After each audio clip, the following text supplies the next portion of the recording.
एक बार एक व्यक्ति ने एक भक्त को कुछ जमीन भेंट करनी चाही। वह चाहता था कि उस जमीन पर अमेरिकी भक्तों के लिए आश्रम बन सके। प्रस्ताव सुनकर महाराज जी ने भक्त से जमीन स्वीकार करने से मना कर दिया और बोले, वह तुम्हें अपनी आसक्ति देना चाहता है। यह शुद्ध दान नहीं है। अगर शुद्ध दान होता तो वह तुमसे चर्चा करने के बजाय दान कर चुका होता।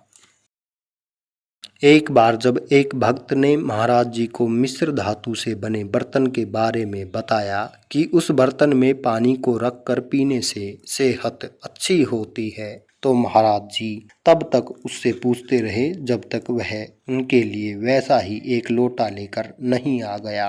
जब बर्तन आया तो महाराज जी ने दिन भर उसका इस्तेमाल किया और अगले दिन इस्तेमाल करने के लिए उसे अंदर रखवा दिया। बर्तन अंदर रखवाते ही उन्होंने कहा, क्या मैं इससे आसक्त हो गया? दे दो इसे किसी को।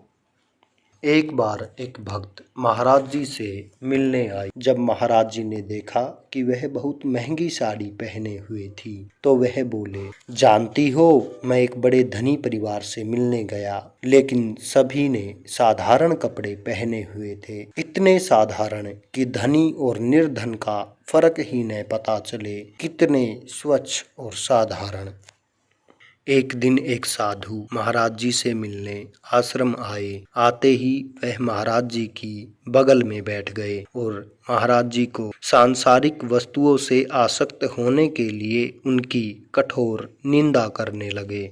महाराज जी शांत रहे, लेकिन साधु से उनके शालिग्राम मांगे। जब साधु ने शालिग्राम देने से मना किया तो महाराज जी ने उसे शालिग्राम बेचने को कहा। 40 रुपये में शालिग्राम खरीदकर महाराज जी ने साधु को वह 40 रुपये वापस मांग लिए।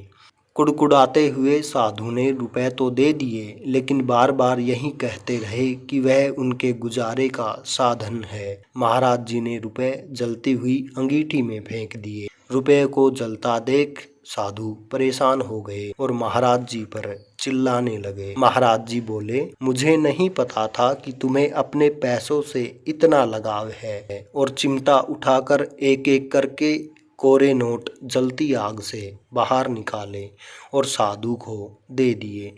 यह देखते ही वह महाराज जी के चरणों में गिर पड़े।